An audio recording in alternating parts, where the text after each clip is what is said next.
J'espère que vous allez bien, j'espère que vous vous portez bien. L'Algérie menace, la France réplique. L'Algérie expulse des diplomates et des agents diplomatiques français. La France expulse le même nombre d'agents, applique la réciprocité et expulse à son tour le même nombre d'agents et de diplomates algériens.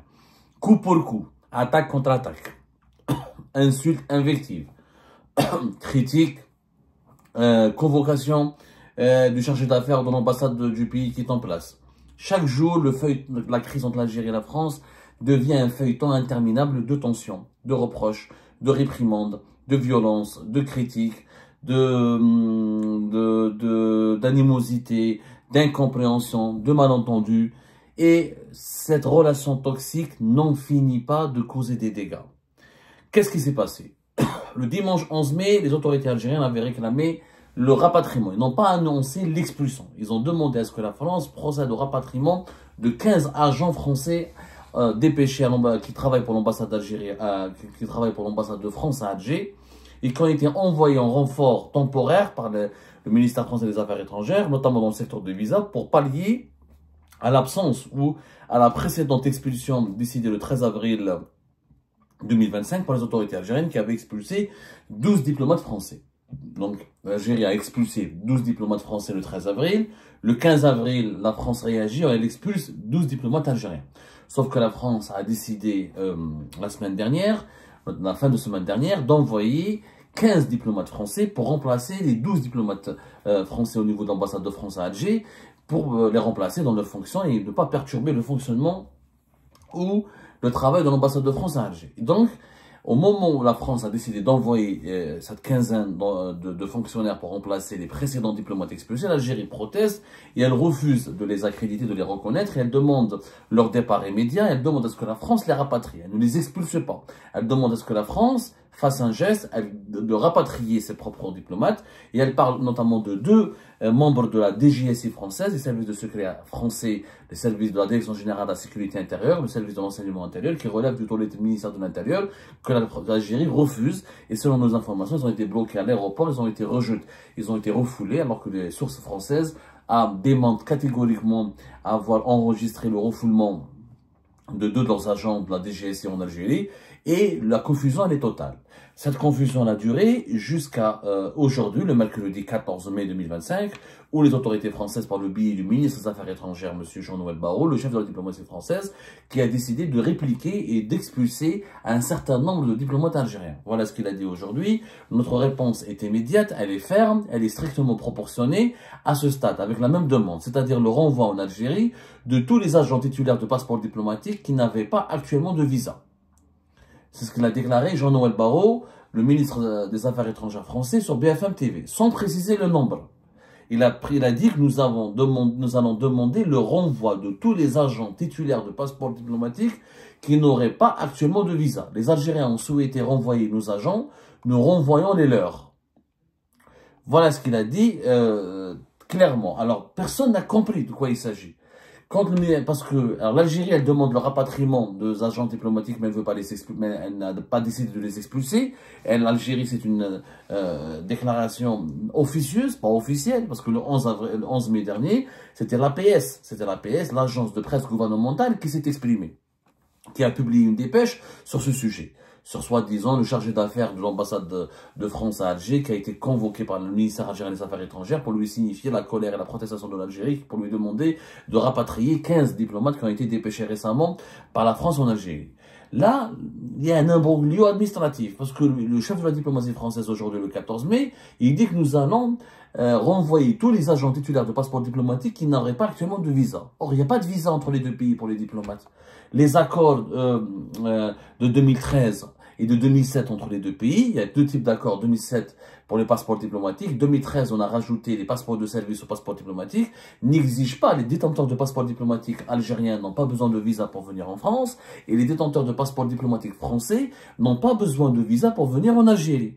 Donc ces accords permettaient aux deux pays d'envoyer de d'envoyer leurs diplomates, de dépêcher leurs diplomates sur dans notre territoire, dans notre pays respectif.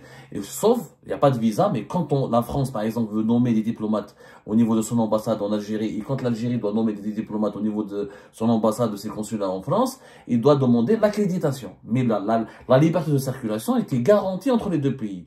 Là, on ne comprend plus rien. On ne comprend plus rien. On ne comprend plus rien puisque le chef de la diplomatie française, il a dit, la France va renvoyer tous les agents titulaires de passeport diplomatique. Et il y a beaucoup de diplomates algériens qui sont titulaires du passeport diplomatique et qui n'auraient pas de visa. Mais il n'y a pas de visa, mais il n'y a pas de visa. Le visa n'est pas permis. Le visa n'est pas obligatoire. Maintenant, au mois de mars 2025, le ministre de l'Intérieur français a annoncé le gel de l'accord de 2013. Il a annoncé le gel de l'accord de 2013. Après, il n'y a eu plus de gel, a été levé. Quand on a demandé aux sources françaises, non, ils nous disent, c'est pas l'accord qui a été gelé. C'est juste que les diplomates algériens, quand ils viendront en France, pour celles et ceux qui n'ont pas de fonction, qui n'occupent pas une fonction au sein d'un consulat ou au sein d'un service de l'ambassade d'Algérie en France, les autorités françaises leur demandent des justificatifs. C'est-à-dire, ou un ordre de mission, ou des justificatifs qui justifient le bien fondé de leur venue ou de leur voyage en France. Et depuis, ça s'est arrêté là. Là, aujourd'hui, on entend, on entend que les autorités françaises, apparemment, il y a plus apparemment, les accords entre les deux pays de 2013 et 2007 ont été gelés. Donc la liberté de circulation entre les deux pays des diplomates a été visiblement remise en cause dans les deux pays. Du côté français, on est beaucoup plus nuancé, puisque des experts, des commentateurs ont expliqué, des commentateurs notamment dans les presses, dans certains titres de la presse française, ont expliqué que les diplomates algériens qui sont expulsés sont les diplomates qui sont restés sur le territoire français au-delà de 180 jours. Parce qu'au-delà de 180 jours, tu as besoin de visa, normalement. Tu as le droit de rester 90 jours sur 180 jours. Et là, si tu passes la période de 3 mois pendant les 6 mois de l'année, là, il te faut un visa, tu dois retourner en Algérie et demander un visa. Mais est-ce qu'il y a des diplomates algériens qui ont grillé cette période, c'est-à-dire qui sont restés au-delà de 90 jours sur 180 jours sur le territoire français? Je ne sais pas. Mais vraiment, on ne sait pas. Donc alors le nombre de diplomates algériens qui sont expulsés, c'est pas connu, ça n'a pas été expliqué, ça n'a pas été annoncé. Et pour le moment, les autorités françaises dénoncent des décisions unilatérales des autorités algériennes d'établir de nouvelles conditions d'accès au territoire algérien par les agents publics français détenteurs d'un passeport officiel, diplomatique ou de service, en violation de l'accord bilatéral de 2013. Donc Jean-Noël Barrot a expliqué aujourd'hui que c'est l'Algérie qui viole l'accord de 2013, alors que l'Algérie, depuis le mois de mars, elle accuse les autorités françaises de ne pas respecter les accords de 2013 et de 2007. Donc, apparemment, si on comprend, si on analyse profondément les propos de Jean-Noël Barrot, la France ne considère plus ne considère plus ces accords de 2013, elle considère plutôt que les conditions d'application de cet accord ne sont plus réunies. Donc l'accord de 2013, apparemment, il est bon. Il a été gelé, il a été bloqué par les deux pays, puisque l'Algérie, elle refuse que 15 diplomates français viennent sur son territoire et elle demande leur rapatriement. Et la France riposte, elle va expulser un nombre précis de diplomates algériens qui n'auraient pas de visa. Ça veut dire quoi? C'est très compliqué pour comprendre. Ça devient vraiment une question. On dirait que les dirigeants français et algériens font exprès de jouer de créer un imbroglio administratif et un imbroglio juridique pour justifier la profondeur que prend la crise diplomatique et politique entre les deux pays. Ça ne veut plus rien dire. Il y a un accord entre les deux pays. Maintenant, si cet accord ne tient plus, il faut que les autorités algériennes et les autorités françaises s'expriment ouvertement et publiquement. La France considère que c'est l'Algérie qui a remis en cause l'accord de 2013. L'Algérie accuse la France d'avoir bafoué cet accord de 2013. Qui a tort, qui a raison, on n'y comprend plus rien. On n'y comprend absolument plus rien. Tout ce qu'on sait, c'est que, entre les deux pays, ça ne va mal. Ça va de plus en plus mal. Ça s'aggrave de jour en jour. Et jusqu'à où ça va aller, on a l'impression que la rupture elle est devenue inévitable. Franchement, à ce rythme-là, on a l'impression que la rupture elle est devenue inévitable. Maintenant, dans les deux pays, il y a des fanatiques et des extrémistes qui sont en train de mettre de l'huile sur le feu et qui se réjouissent de ces tensions et de cette crise et de cette guerre entre les deux pays. Mais en réalité, il n'y a pas de gagnants, il n'y a que des perdants. Cette crise, elle est complètement inutile parce qu'il n'y a que des perdants. Il n'y a pas de gagnant entre l'Algérie et la France. Qui a gagné? La France, elle a beaucoup d'intérêt en Algérie. L'Algérie, elle a énormément d'intérêt en France. Voilà, on l'a déjà expliqué, c'est pas la peine de le répéter. L'Algérie, c'est le deuxième marché africain pour les entreprises françaises. C'est un partenaire important pour la lutte contre l'immigration clandestine et le terrorisme et les mouvements radicaux religieux, les réseaux criminels les plus dangereux. Pour l'Algérie, la France, c'est le deuxième ou troisième fournisseur. C'est le troisième ou quatrième client. C'est le pays qui abrite la plus importante communauté algérienne à l'étranger. Les liens humains, des liens historiques, des liens économiques. Donc, il n'y a que des perdants. Ça ne peut pas durer. L'Algérie menace, la France réplique, l'Algérie attaque, la France contre-attaque. Là, on se rapproche de jour en jour de la rupture. Sauf que personne ne veut assumer cette rupture. Du côté du régime algérien, on n'annonce pas, on provoque et on attaque, mais on n'assume pas une volonté d'aller vers la rupture, et on accuse les autorités françaises de provoquer la dégradation des relations bilatérales avec l'Algérie. Du côté français, la même chose. On répond aux provocations algériennes et on ne veut pas assumer, et officiellement, les deux pays ne veulent pas aller vers la rupture.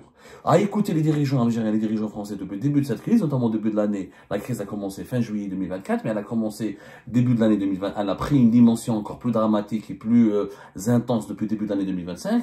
Dans les deux pays, c'est toujours la faute à l'autre. La France, c'est la faute à l'Algérie. En Algérie, c'est la faute aux autorités françaises. Donc, on est dans une impasse. Et dans les deux pays, officiellement, personne ne veut aller vers la rupture. Les Français veulent le dialogue et l'apaisement. Les autorités algériennes veulent le dialogue et l'apaisement, mais à quel prix?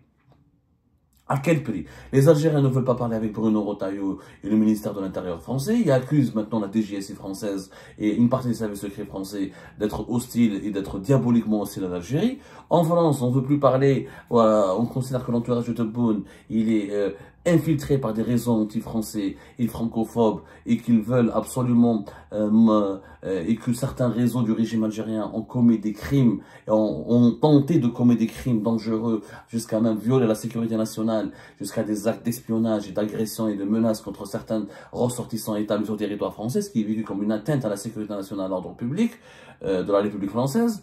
Donc, il y a des extrémistes dans les deux pays qui alimentent cette machine infernale à créer en permanence des tensions entre les deux pays, et on ne sait pas où est-ce qu'on va aller. Et personne ne se dit que cette crise, elle est totalement inutile. Il n'y aura pas de gagnant. Il n'y aura pas de gagnant. Il n'y a que des perdants. La relation, elle est gelée, les accords sont gelés, la coopération économique, elle tourne maintenant au ralenti, il n'y a que le strict minimum qui est maintenu entre les deux pays, et il y a des millions de personnes qui souffrent.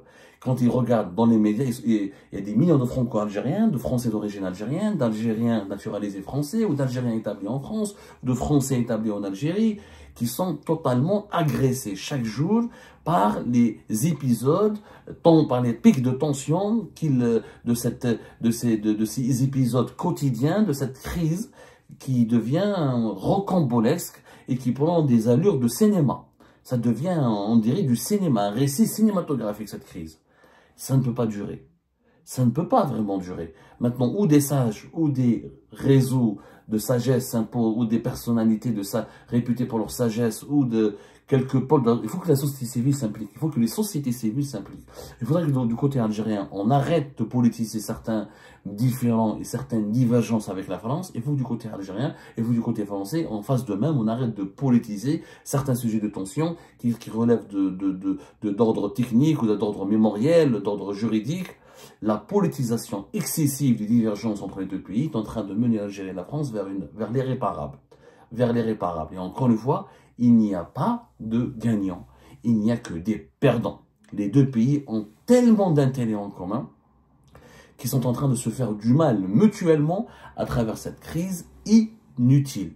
Pour l'Algérie, inutile pour la France. Il y a quelques affaires judiciaires qui sont en cours. La justice doit être indépendante. Celui qui a fauté au sein du régime algérien, le régime algérien doit accepter la justice. Il doit accepter qu'on enquête sur lui. Tu as fauté, tu payes. C'est simple. S'il y a des partis françaises ou des lobbies français qui ont fauté, qui ont commis des conneries ou qui ont franchi la ligne rouge en Algérie, ils doivent aussi payer. Il faut que les gens, il faut que les personnes, il faut que il faut que le bon sens finisse par triompher sur la connerie, sur le fanatisme, sur le chauvinisme, sur l'extrémisme qui malheureusement est en train de miner profondément les relations entre l'Algérie et la France. Donc la société civile, les élites culturelles, donc les médias, tant que le monde, les entreprises, les entrepreneurs, les acteurs économiques, tous ces gens-là peuvent jouer le rôle d'intermédiaire et de passerelle et constituent ce que moi je peux appeler, moi, la famille du bon sens. C'est-à-dire des gens qui vont appeler à l'apaisement, on va dire, écoutez, on a plus d'intérêts communs que de problèmes communs. À un moment donné, il faut se montrer intelligent. L'intelligence qui manque à la paix dans les relations algéro-françaises, qui fait défaut malheureusement dans les deux pays, ça fait extrêmement peur. Et malheureusement, la brutalité, l'agressivité et l'engagement du régime algérien dans certaines pratiques malsaines, agressives et répréhensibles par la loi en France, explique beaucoup le développement et la dégradation actuelle des relations entre les deux pays.